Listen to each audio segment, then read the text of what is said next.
So are the Pharisees. But there is more, by the way. So we heard the news of, we've actually seen the video of the 38 people, including children, kidnapped in Eruku, remember? At that CAC church in Eruku. But the questions people are asking is that, were they rescued or was ransom paid?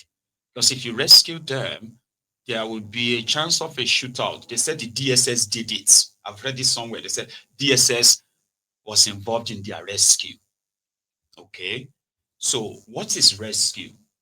Does that not mean that there are some people keeping them in captivity, right? Or did they just leave them there and the terrorists that went away? No. So one of the survivors, in fact, about 2 or 3 of the survivors spoke to the media, right? However, before we get to that, or should we go to that as well? Let's go to Eruku first. When they were brought back from those who took them and from their church, right? Who took them from their church and killed 3 of them. So the government wants us to believe that no ransom was paid to them and no terrorist was arrested or killed. One of the victims said, nobody can escape from that place. Then what happened? They quickly cut him off. Like, hey, no, that's all right. Don't say much. It's okay. But watch this and tell me what you observe.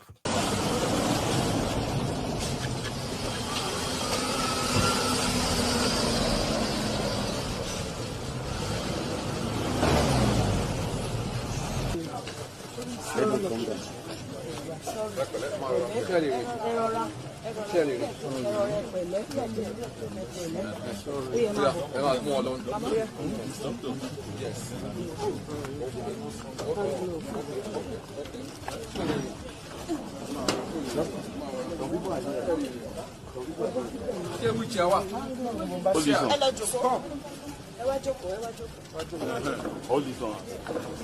Somebody should help them now. Hey.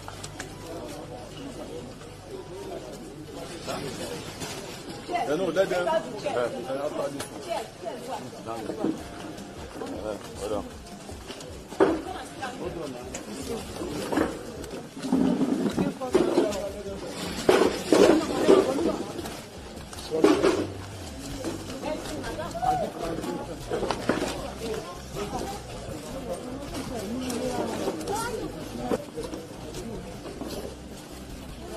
Space, you are right. Space, you are right. Space, you are right.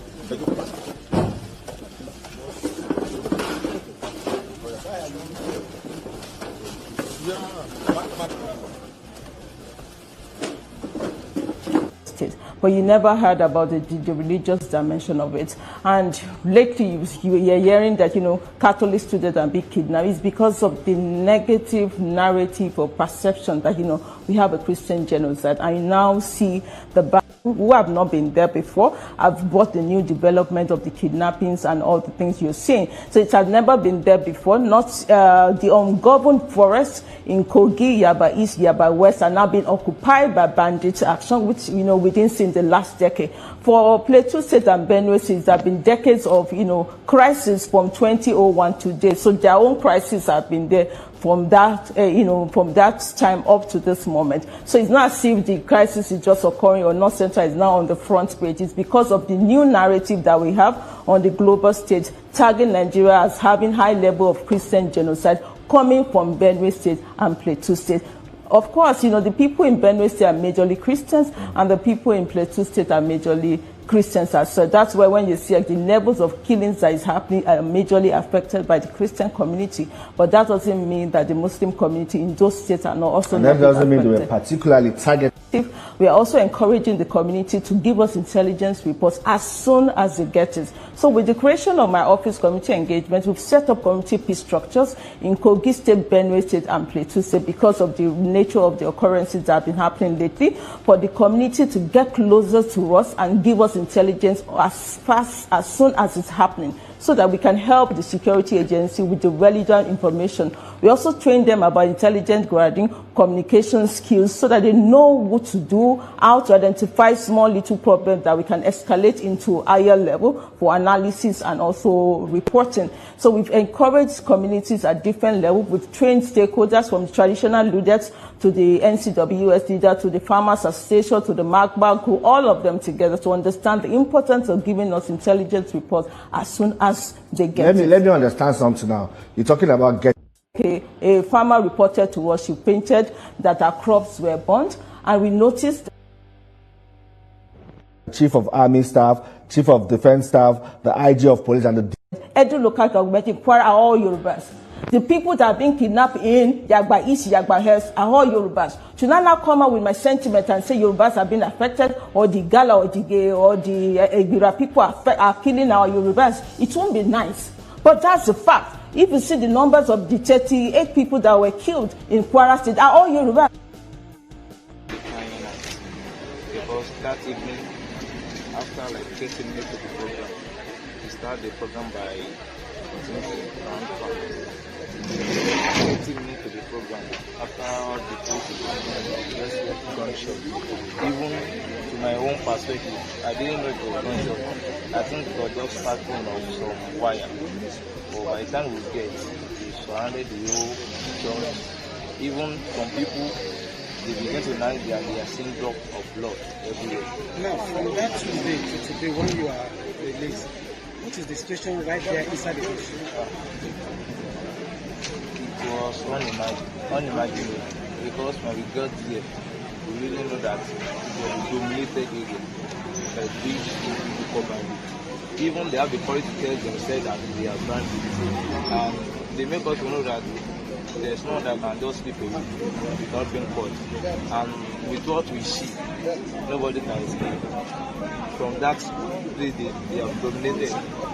They knew all the routes surrounding all those bushes, then Kwara and other states near them. Thank you. What can you say about the feeling there? It's okay. Thank you.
So that was Eruku, and we are happy that they are safe and they are back home.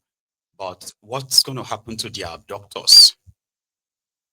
From that young man, and from his own experience and what he saw, he said the bandits, as he called them, the terrorists, they were bold enough to tell them that they are terrorists, and there's nobody that can catch them. And indeed, there's no way anybody can escape from that place. That they have already surrounded everywhere. All the Kwara, other states like Kogi, everywhere. They've surrounded everywhere. They told them. That's the same thing they told my own brother when he was kidnapped about 2 years ago. That's what they told him. They said, we are everywhere, just looking at all of you. And you know what makes this even more dangerous and scary is that Gumi will tell you that the Fulani terrorists, that they are not educated. That's why they are doing what they are doing. They needed to be educated. He even suggested that for you to understand the reason why he is mingling with these terrorists, right? It would suggest we send 10 of you to go and live with the terrorists, right, for some time. And then they will bring the 10 terrorists out, the Fulani terrorists, to come and live in the city and see the difference. I don't know what that theory was all about, right? He told his listeners in Ibadan about 2 days ago. But one thing is this: the Fulani terrorists are also sophisticated. Listen to this. Oh. They are mostly on social media. They are very good in this, recording their videos, uploading them, even mixing them with music sound. They are very good. They do that on TikTok. They are expert. Most of the things I can't even do, these Fulani terrorists are very good doing them. So they know how to track people. When they kidnapped my own brother at Ogiri Remo in Ogun State, right? They told him that they have been watching him for the past 2 weeks. How? As how now? Well, they said most of their victims, they picked them. These ones are different from those who are kidnapping people randomly. Those who are kidnapping people randomly, they are also different from those who are doing their jihad, the jihad of kill everybody in that community, take over the place. So you have different categories of these criminals, of these terrorists, by the way, so you know. They are tracking people. They watch you on social media. They look at you on social media, and the moment they have an idea that, oh, this is where you actually stay. You stay in Shagamu, or you stay in Ekene, or you stay in Odogbolu, or Ijebu, or anywhere like that. Sure, you get.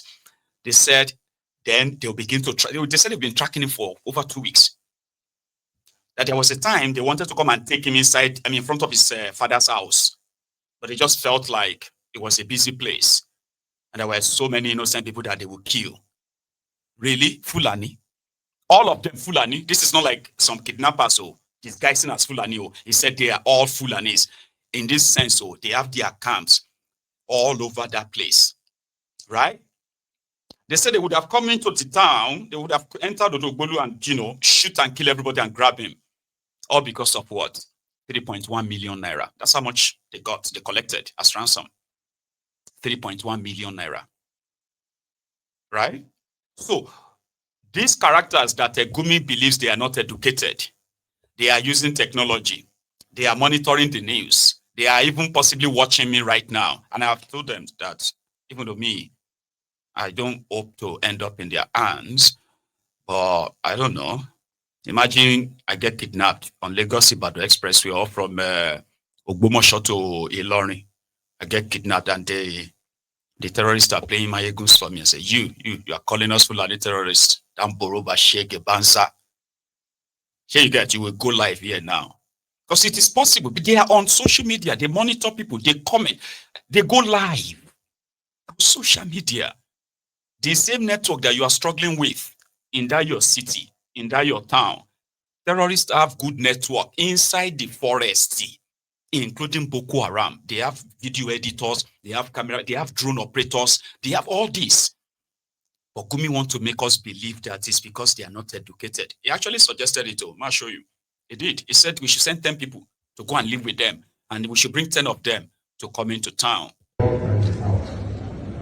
Because this Ummah is one Ummah.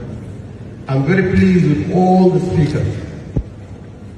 Even though I don't understand Yoruba, but I can understand from the vibration of the voices of the speakers that we are saying the same thing. On misrepresentation and misconstruing facts, I can now understand the Muslims in Southwest, what they've been enduring and going through. Because I can say now in Nigeria, if you are a fan of the social media, whenever you hear Gumi, then I have a barrage of missiles coming at me. All because of mispresentation. My dear brothers, you are all relevant. And you are more likely to understand. We found ourselves in an eye of the storm. of insecurity which you are discussing, and we found the reason. The basic reason is what all these erudite professors have been saying. Lack of education, unemployment. These are the two evils. So when I understand that our herdsmen are suffering from this too, you can imagine now, if we select maybe 10 people here, keep them with the cows alone, there's no communication with the outside world, civilization. Come back in 1 year and see how these 10 representatives will be. They will be mowing like a cow. If you don't give man education, you'll get animal. So I say, the best way to curb insecurity is to go and see the source of the insecurity. In trying to go there and establish contact with them and open channels for them to get educated, then it became a problem. Why is Dr. Gumi? He knows where they are. When I go with the police. I don't go alone. I go with the government. It's not a one-man mission. I carry everybody along.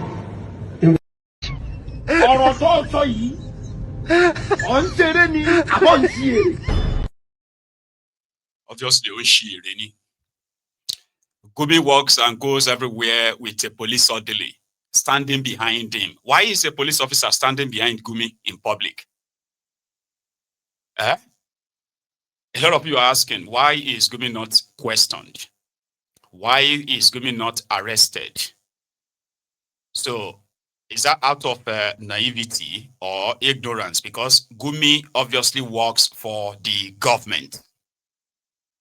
Without their backing, he won't be embarking on this campaign. He went to Yoruba land to incite the Yoruba Muslims in Ibadan.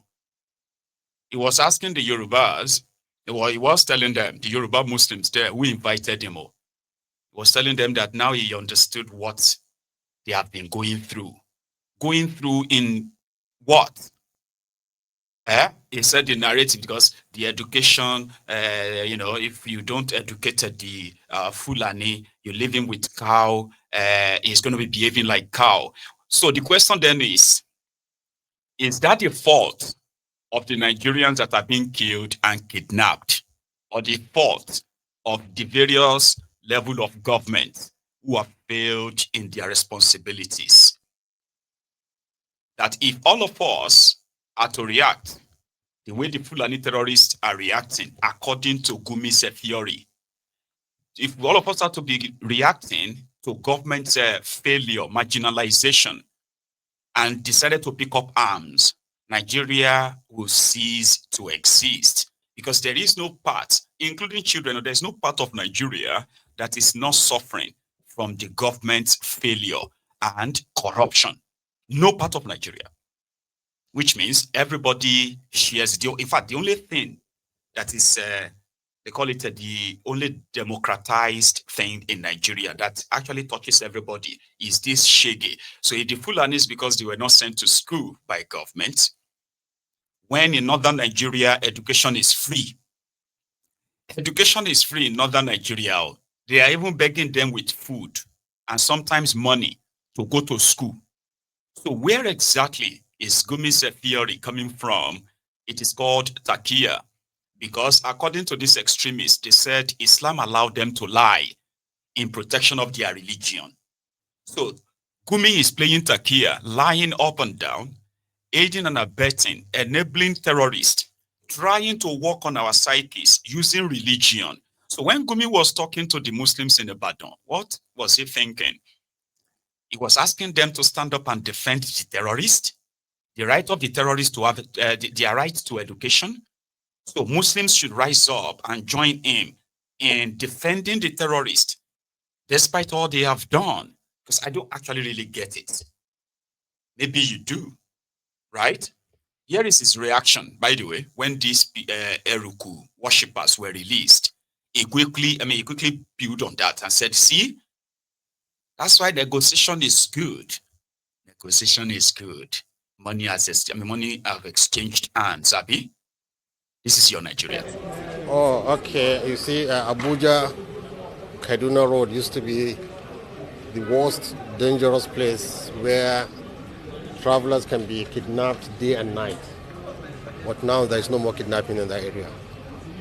Kaduna is becoming peaceful. Katsina states, most of the local governments are becoming peaceful.